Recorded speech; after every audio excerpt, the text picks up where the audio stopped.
시편 51편은 다윗이 밧세바를 범하고 난 이후에 선지자 나단이 찾아왔을 때 하나님 앞에서 회개하며 이제 지은 시입니다. 근데 10절에 보면 주께서 내게 먼 마음을 창조하시고 정한 마음을 창조하시고, 우리가 지난번에 생각했잖아요, 그죠? 하나님 앞에서 우리의 마음이 흔들림이 없는 마음, 정한 마음, 이 마음은 깨끗한 마음이라고 얘기합니다. 이 다윗은요, 이때 다윗이 밧세바를 범했을 때의 나이가 한 50 정도 될 때의 나이입니다. 그러니까 다윗이 골리앗을 무너뜨렸을 때가 많게 잡아서 한 17살. 왜냐하면 17에서 한 20살 정도 그 사이 정도 됩니다. 다윗이 8아들 가운데 8번째거든요. 자기 형님 3명이 군대에 나갔어요. 이스라엘 군대는 30세 이상이 되어져야 이제 군대에 나갈 수 있습니다. 큰 형님, 둘째, 셋째 형님이 군대에 나갔어요. 그러니까 그 밑에 넷째 형님은 아직 30이 안 됐다는 거거든요. 이렇게 나이를 쭉 계산해 보면 뭐 3살 터울, 2살 터울 이렇게 치면 다윗의 나이가 골리앗을 이겼을 때의 나이가 많아봐야 17에서 뭐 많아봐야 20살이 안 되는 나이입니다. 그러니까 그때의 나이로부터 다윗이 50세에 다윗의 왕권을 가지고 통치할 때, 이 밧세바와 동침하는 사건이 있을 때까지의 세월을 따진다면 한 30년 정도? 우리가 다윗의 한 30년을 조명해 보면 다윗은 참 그래도 정직하고 하나님 앞에서 온전하게 살았다고 말할 수 있습니다. 그죠? 그런데 다윗이 밧세바와 동침하고 난 다음에 하나님 앞에 기도하고 회개하면서 기도한 게 뭐냐 하면, 하나님 내 속에 정한 마음을 창조해 달라고 얘기를 해요. 그러면 한 30년 동안 다윗 골리앗을 이기고 난 다음에 30년 동안 다윗은 우리가 보기에 온전하고 그래도 하나님을 향해 정한 마음을 움직이지 않는, 흔들리지 않는 믿음을 가졌다고 생각하는데, 다윗은 그렇게 생각하지를 않는다는 거죠. 우리는 뭐라고 기도해야 됩니까?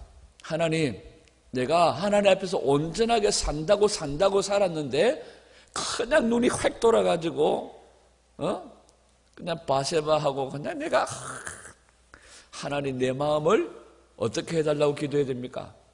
고쳐달라고 기도해야 되잖아요. 그런데 다윗은 고쳐달라고 기도하지 않고 창조해달라고 기도를 해요. 고치는 것과 창조는 완전히 다른 겁니다. 원래 있는 것들을 수리해가지고 이렇게 보완하는 것을 고친다는 것, 창조는 뭡니까? 완전히 없는 것에서 새롭게 만들어내는 거거든요. 다윗이 자기는 온전하게 살았다고 생각했는데 이 사건을 만나고 나서 보니까 자기에게 하나님을 향한 뭐가 없었다는 거예요? 정한 마음이 없었다는 거예요. 그래서 내 안에 정한 마음을 창조해 달라고 얘기합니다. 이 정하다 하는 이 말은 깨끗하다는 의미가 있습니다. 자, 이 마음을 예수님은 마태복음 5장에 가서 팔복에서 이야기를 합니다.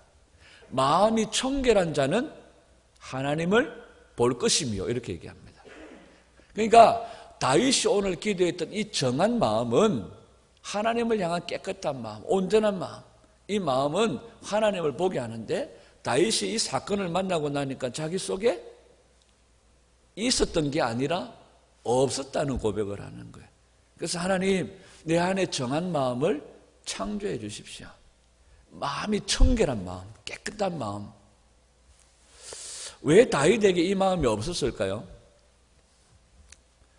다윗은 이 30년의 시간 동안 어떻게 보면 자기 웅덩이를 파는 시간이었다고 말합니다.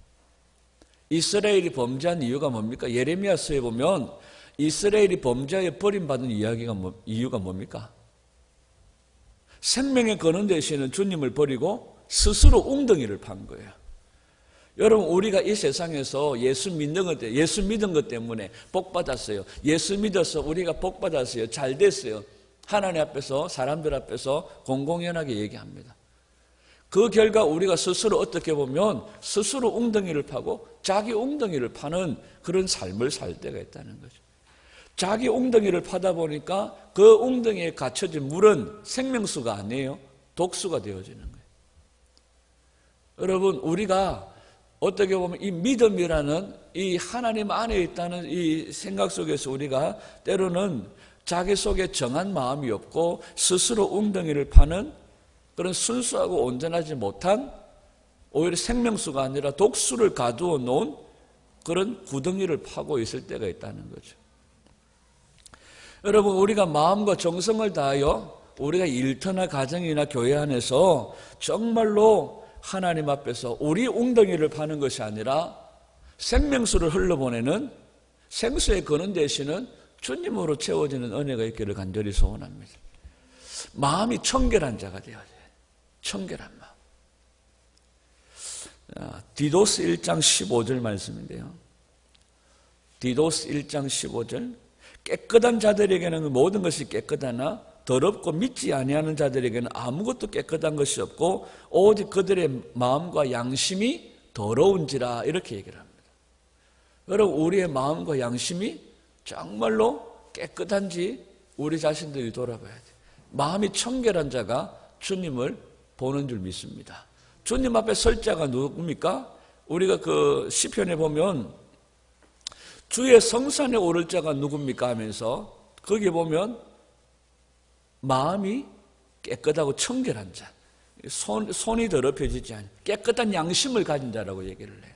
우리 하나님 앞에 설 자가 바로 하나님 마음과 양심이 더럽혀지지 아니한 자. 나 예배당에 다니면서 늘 말씀 읽고 기도하는데요.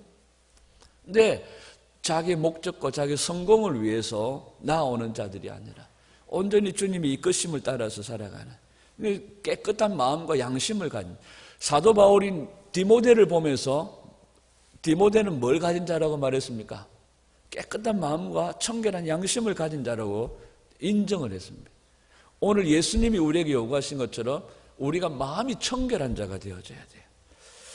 디모데전서 3장 9절에 보면 깨끗한 양심의 마음의 비밀을 가진 자라야 된다고 말합니다. 오늘 우리 안에 깨끗한 양심, 마음에 정말 하나님의 비밀을 가진 자가 되어져야 돼요. 디모데후서 2장 20절에 보면 너는 청년의 정욕을 피하고 주를 깨끗한 마음으로 부르는 자들과 함께 의와 믿음과 사랑과 화평을 따르라, 이렇게 말합니다. 여러분, 청년의 정욕을 피하고 깨끗한 마음으로 주님을 따르는 자들이 되기를 축복합니다. 우리의 성공을 위하여서 주님을 이용하는 건 아니에요. 오늘 우리가 아들을 잡아 마련해 놓으신 주님의 잔치 앞에서 성공과 행복을 이야기할 수 없어요.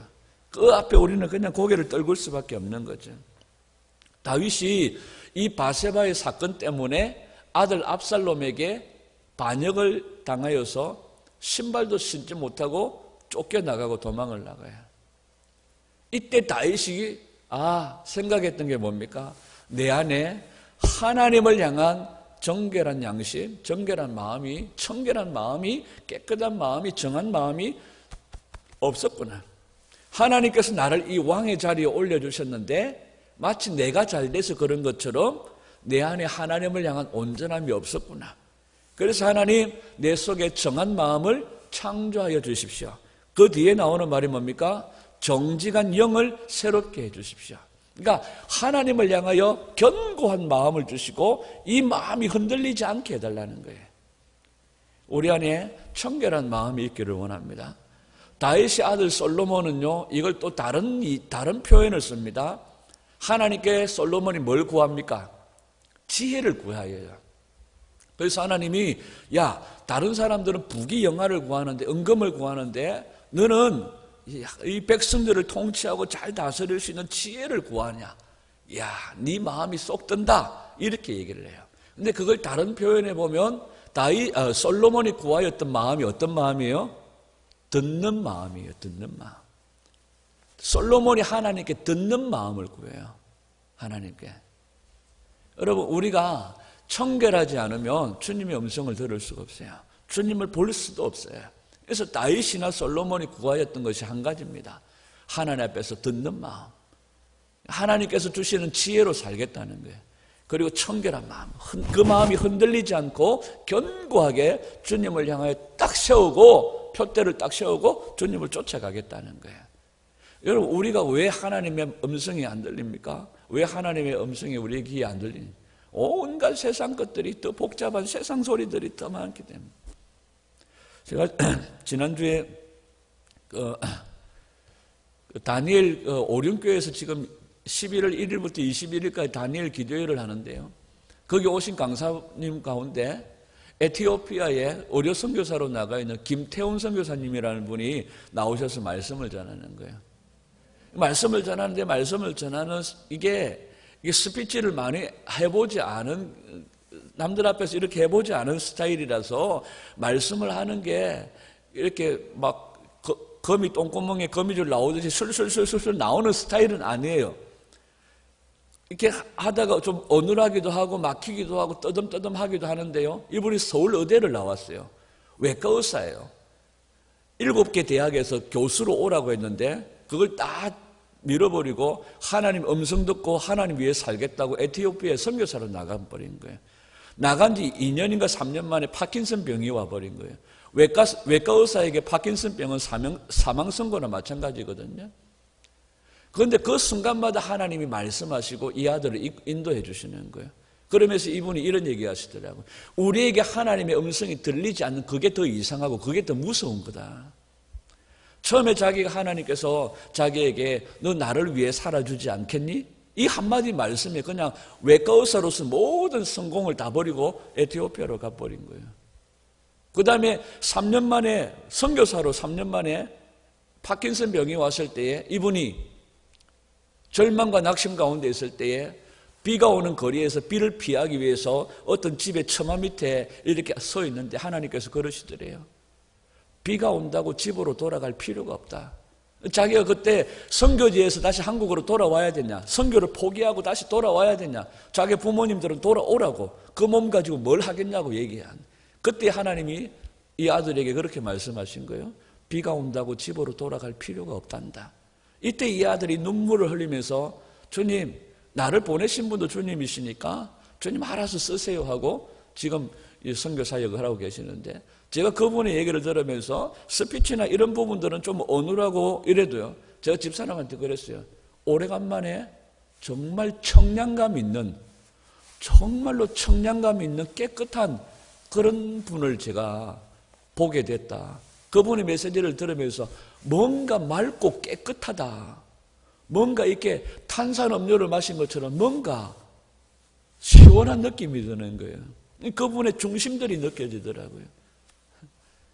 들으면 조금 이렇게 좀 시원하지가 않아서, 그런데 그 속을 느끼게 되는데 참 청량하다, 참 맑고 깨끗하다, 하나님 참 이뻐하시겠다는 생각이 드는데, 여러분 우리가 정말 마음이 청결한 양심으로 주님 앞에서 중심을 세우고 서 있는 그런 우리 모두가 되기를 축복합니다. 우리 무한도 성도님들 아주 깨끗하고 맑고 순수한, 우리 비타민 킴 집사님